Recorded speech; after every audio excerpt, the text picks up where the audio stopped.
Assalamualaikum warahmatullahi wabarakatuh.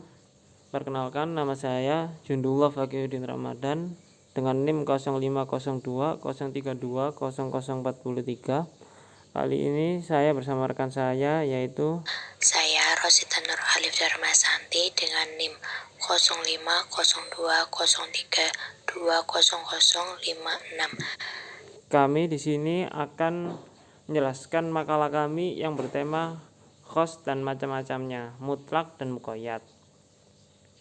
Langsung saja kepada materi pertama, yakni pengertian khos. Kepada Mbak Rosita, saya persilakan. Pengertian kos.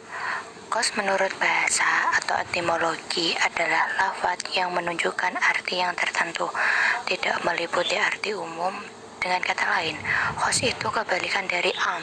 Sedangkan kos menurut istilah terminologi adalah lafaz yang menunjukkan sesuatu yang dibatasi dengan pribadi atau bilangan. Sedangkan menurut ulama usul fikih adalah lafaz yang diwadokkan untuk menunjukkan kepada orang yang tertentu. Apabila terdapat nas, itu lafaz khos menetapkan hukum bagi yang ditujukannya itu secara qati atau pasti.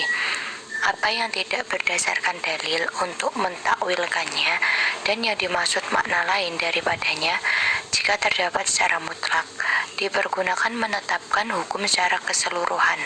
Di sini tidak terdapat dalil yang mengkaitkannya. Jika terdapat pada sigat amar, maka dipergunakan hal-hal yang wajib diperintahkan dengannya bila tidak terdapat dalil yang menyimpang dari yang wajib. Jika terdapat pada sigat nahi, digunakan mengharamkan yang dilarang itu bila tidak terdapat dalil yang menyimpang dari yang diharamkan itu. Lafaz khos yaitu lafaz yang dipakai untuk menunjukkan seseorang atau misalnya Muhammad atau semacam, misalnya laki-laki atau suatu gabungan, misalnya 13, 100, kaum, serombongan, jamak dan farik, berhimpun dan bercerai-berai. Selain itu juga lafaz-lafaz yang menunjukkan bilangan dari ifrad tidak menunjukkan semua ifrad-ifrad itu. Kadang-kadang terdapat lafaz khos terlepas dari kaitan apapun juga. Kadang-kadang dikaitkan dengan suatu kait, kadang-kadang atas sigat minta diperbuat. Misalnya, dan janganlah kamu mencari-cari aib orang lain untuk disiarkan. Hal ini melingkar pada khos, mutlak, kait, amat, dan nahi. Karakteristik lafaz khos. 1. Lafaz tersebut menyebutkan tentang nama seseorang, jenis, golongan, atau nama sesuatu. Contohnya, Bismillahirrahmanirrahim. Muhammadur Rasulullah walladzina ma'ahu asyidda'u 'alal kuffari ruhama'u bainahum, yang artinya Muhammad itu adalah Rasul Allah dan orang-orang yang bersama dengan dia adalah keras tegas terhadap orang-orang kafir, tetapi berkasih sayang sesama mereka. Quran Surat Al-Fat ayat 29. Lafaz pada ayat tersebut adalah lafaz khos karena hanya menunjukkan satu pengertian, yaitu Nabi Muhammad SAW. 2. Lafaz tersebut menyebutkan jumlah atau bilangan tertentu dalam satu kalimat. Contohnya, Bismillahirrahmanirrahim. Wal mutalaqqatu fatarabbasna bi anfusihinna salasatu quru', yang artinya, dan wanita-wanita yang ditalak oleh suaminya hendaknya ia menahan diri atau menunggu selama 3 kali quru'. Quran Surat Al-Baqarah ayat 228.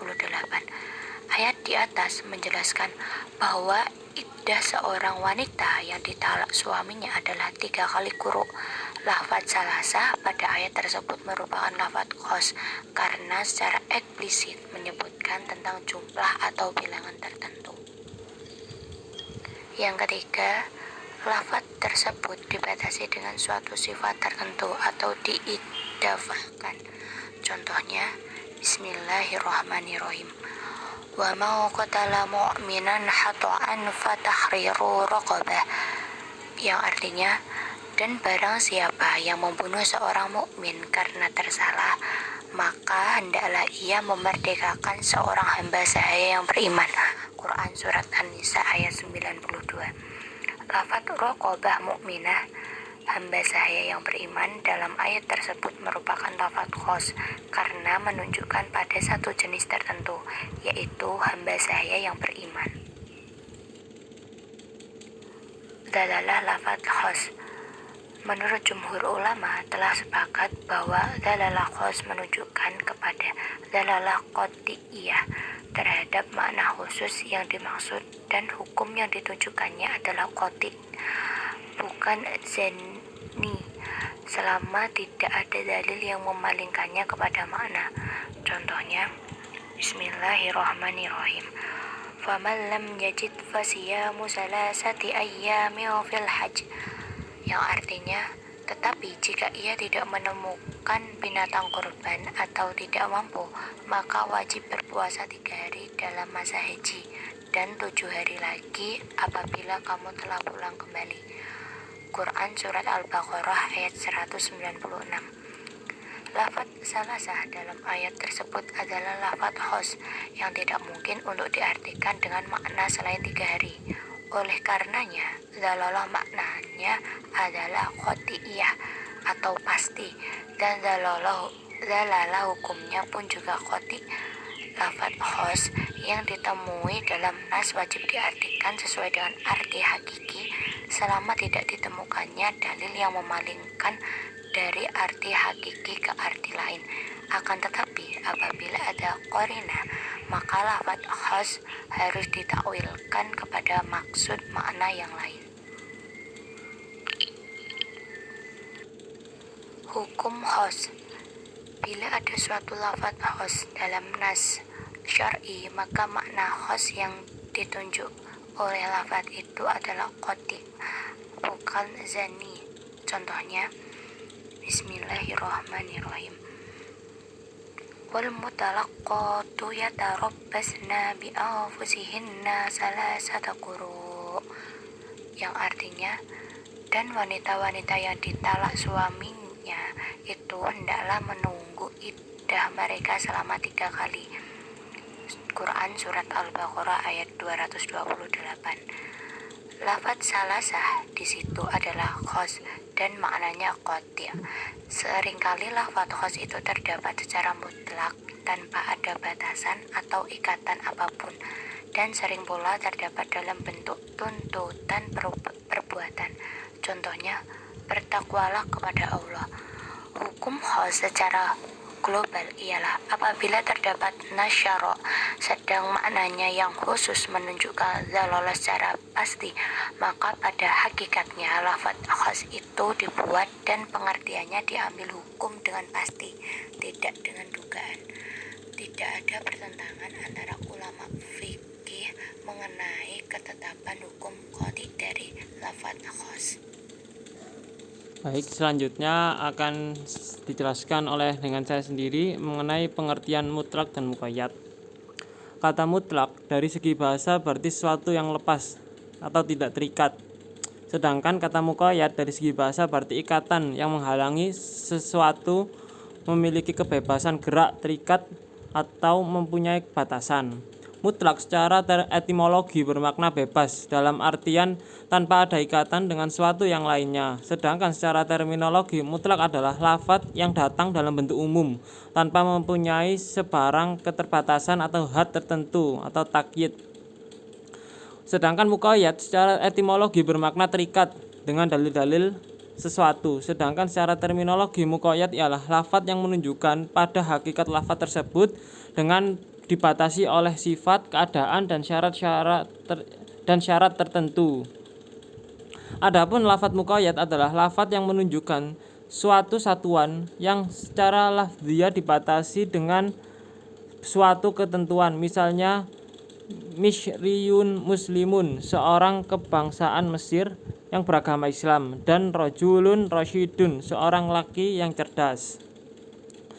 Contoh lafadz mutlak dan muqayyad. Pertama, contoh lafadz mutlak, yakni dalam Quran surat Ad-Jadalah ayat 3, Allah Subhanahu wa taala berfirman, Bismillahirrahmanirrahim, fatahriru raqabah, maka wajib atasnya memerdekakan seorang hamba sahaya. Lafadz raqabah adalah nakiro dalam konteks kalimat positif. Maka di sini berarti boleh memerdekakan hamba sahaya yang tidak mukmin atau hamba sahaya yang mukmin.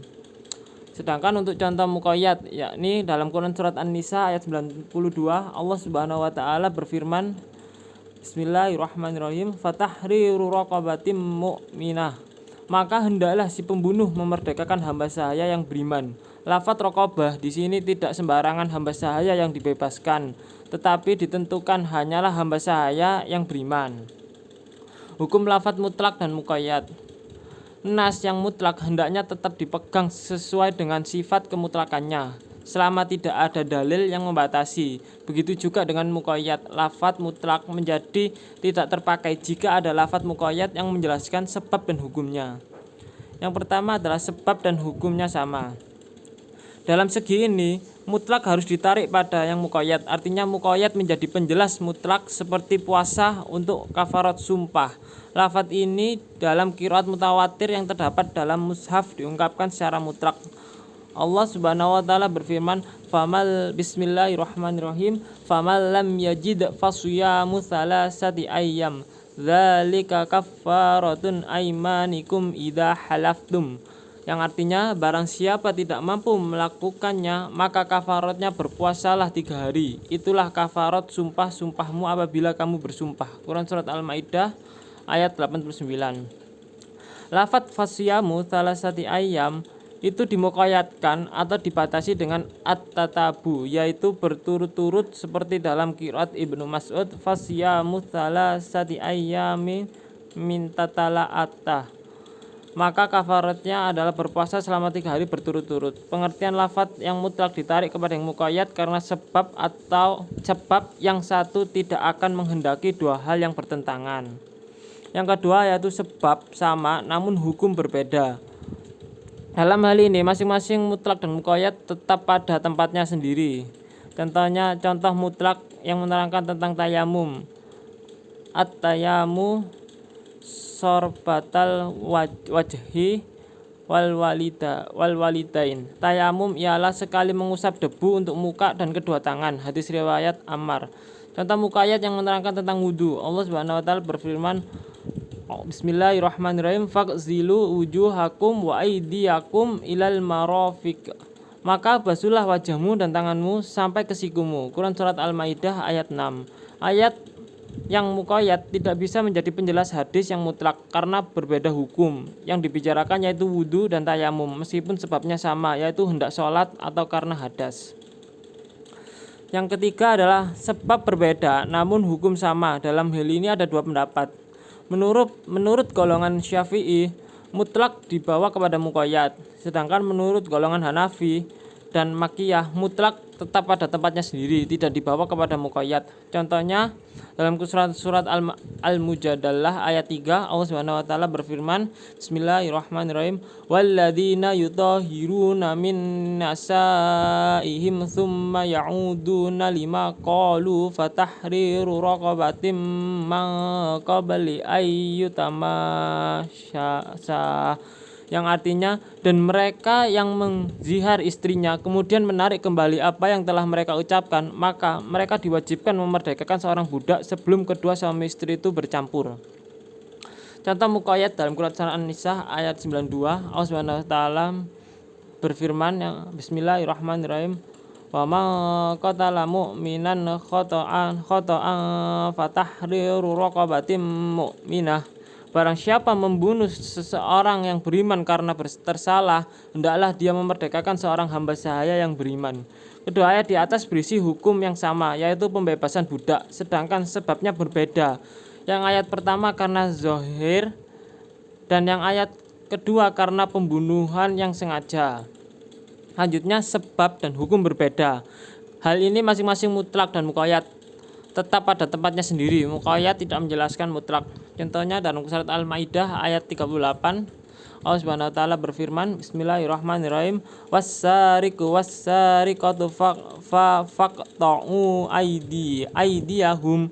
Adapun orang laki-laki maupun perempuan yang mencuri, potonglah tangan keduanya. Contoh mutlak dalam Quran Surah Al-Maidah ayat 6, Allah Subhanahu wa taala berfirman, Bismillahirrahmanirrahim, ya ayyuhalladzina amanu idza kuntum ilas sholati faghsilu wujuhakum wa aydiyakum ilal marafiq. Wahai orang-orang yang beriman, apabila kamu hendak melaksanakan sholat, maka basuhlah wajahmu dan tanganmu sampai ke sikumu. Ayat yang mutlak tidak bisa menjadi penjelas ayat yang muqayyad tidak bisa menjadi penjelas yang mutlak karena berlainan sebab, yaitu hendak sholat dan mencuri, dan berlainan pula dalam hukum, yaitu wudhu dan potong tangan. Sekian presentasi dari kelompok saya.